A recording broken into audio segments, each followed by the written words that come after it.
ఇక తెలంగాణలో నిరుద్యోగులు ఎవరూ ఆందోళన చెందవద్దన్నారు గ్రంథాలయ చైర్మన్ డాక్టర్ రియాజ్. రాష్ట్రంలో నిరుద్యోగులకు అనుకూల ప్రభుత్వం ఉందన్నారు. త్వరలోనే మరిన్ని నిర్ణయాలు ఉంటాయన్నారు. దీనికి సంబంధించి మరిన్ని వివరాలు మా ప్రతినిధి హరికృష్ణ అందిస్తారు. కాంగ్రెస్ ప్రభుత్వం కార్పొరేషన్లకు దాదాపుగా 34 మందికి కార్పొరేషన్ పదవులు కేటాయించడం జరిగింది. దీంతో ఒక్కొక్కరిగా ఎలక్షన్ కోడ్ అయిపోయిన తర్వాత ఒక్కొక్కరిగా పదవి బాధ్యతలు స్వీకరిస్తున్నారు. ప్రస్తుతం ఈరోజు డాక్టర్ రియాజ్ గారు గ్రంథాలయ చైర్మన్గా బాధ్యతలు అయితే స్వీకరించారు. ప్రస్తుతం మనతో పాటు వారు ఉన్నారు. వారిని అడిగి తెలుసుకుందాం. సార్, ముందుగా కంగ్రాచులేషన్స్. తెలంగాణలో గ్రంథాలయాలని ఏ విధంగా తీర్చబోదు? ఫస్ట్ మీకు థ్యాంక్స్ అండి. నేను దాదాపుగా 25 సంవత్సరాల క్రితము ఇదే లైబ్రరీలో విద్యార్థిగా చదువుకున్నాను. ఏ వ్యవస్థలో విద్యార్థిగా చదువుకున్నానో ఆ వ్యవస్థకే నాకు ఆ వ్యవస్థపై ఒక అధికారం ఇచ్చే క్రమంలో చైర్మన్ ఇచ్చినందుకు గౌరవ ముఖ్యమంత్రి గారికి, మంత్రులందరికీ నేను థ్యాంక్ చెప్తున్నాను. సమాజం ఆర్జించిన జ్ఞానం అంతా కూడా పుస్తకాల రూపంలో నిక్షిప్తమవుతుంది. ఆ పుస్తకాలని ఒక తరం నుంచి మరొక తరానికి మనం అందజేయడం అంటే జ్ఞానాన్ని ఒక జనరేషన్ నుంచి మరో జనరేషన్కి పంపించడమే. ఆ నేపథ్యంలో లైబ్రరీ వ్యవస్థలను కాపాడుకునే ప్రయత్నం మనం చేయాలి. నేను ప్రపంచంలో అతిపెద్ద లైబ్రరీ అయిన బ్రిటిష్ లైబ్రరీ చూశాను నేను. అలాగే ప్రపంచంలో అతి చిన్న లైబ్రరీ అయిన మా కొత్తగూడ మండలంలో ఒక చిన్న ఊరు లైబ్రరీ కూడా నేను చూశాను.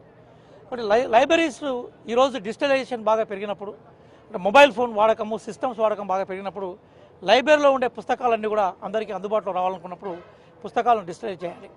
లైబ్రరీస్ రీసెర్చ్ కేంద్రాలుగా ఉండాలి. ఇవన్నీ ఉండాలంటే లైబ్రరీలో పనిచేయడానికి మనకి ఎంప్లాయీస్ సంఖ్య పెరగాలి.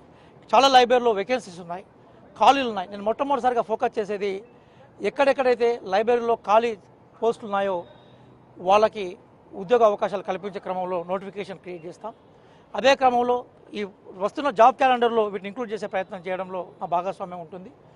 అలాగే దాంతోపాటుగా ఆల్రెడీ కాంట్రాక్ట్గా పార్ట్ టైమ్గా ఉన్న చాలామంది ఎంప్లాయీస్ ఉన్నారు. వాళ్ళకు కూడా అన్యాయం జరగకుండా నేను దానికి సంబంధించి అది కూడా తీసుకుంటాను. ముఖ్యమంత్రి గారు తెలంగాణ సమాజాన్ని జ్ఞాన సమాజంగా మార్చాలనుకుంటున్నారు. నేను ఒక సోల్జర్గా ఆ దిశలో పనిచేస్తాను. చాలా రోజుల నుంచి కూడా గ్రూప్ 2 వాయిదా వేయాలి, అదేవిధంగా డిఎస్సి కూడా పోస్ట్పోన్ చేయాలని నిరుద్యోగులు ఆందోళన చేస్తున్నారు. అయితే పరీక్షలు వాయిదా పడడం నిరుద్యోగులకు మంచిదా లేకపోతే చెడ్డదా? ఇప్పుడు ఒక 2 విషయాలండి.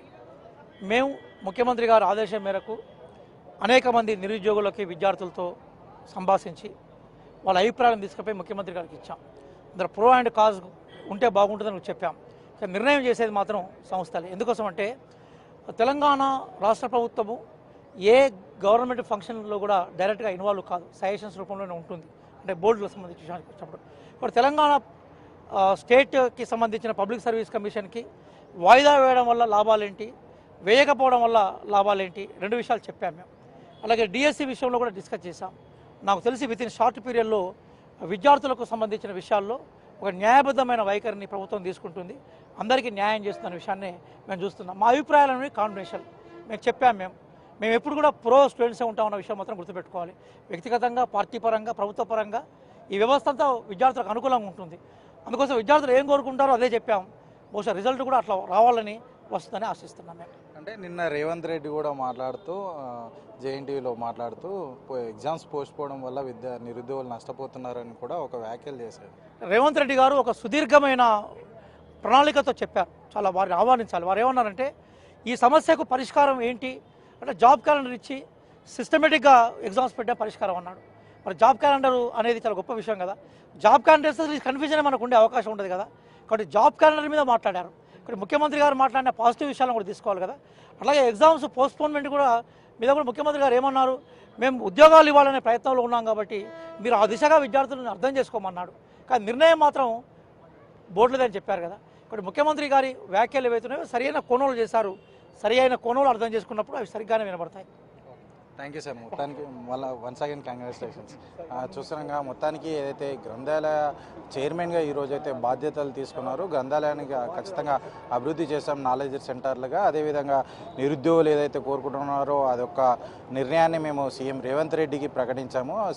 ఆ నిర్ణయం ఏదైనా సరే అది ఏదైతే పబ్లిక్ సర్వీస్ కమిషన్స్ ఉంటాయో వాళ్ళ నిర్ణయాలు తీసుకుంటారు. అవి ఖచ్చితంగా నిరుద్యోగులకు అనుకూలంగానే ఉంటుందని కూడా చెప్తున్నారు. కెమెరామెన్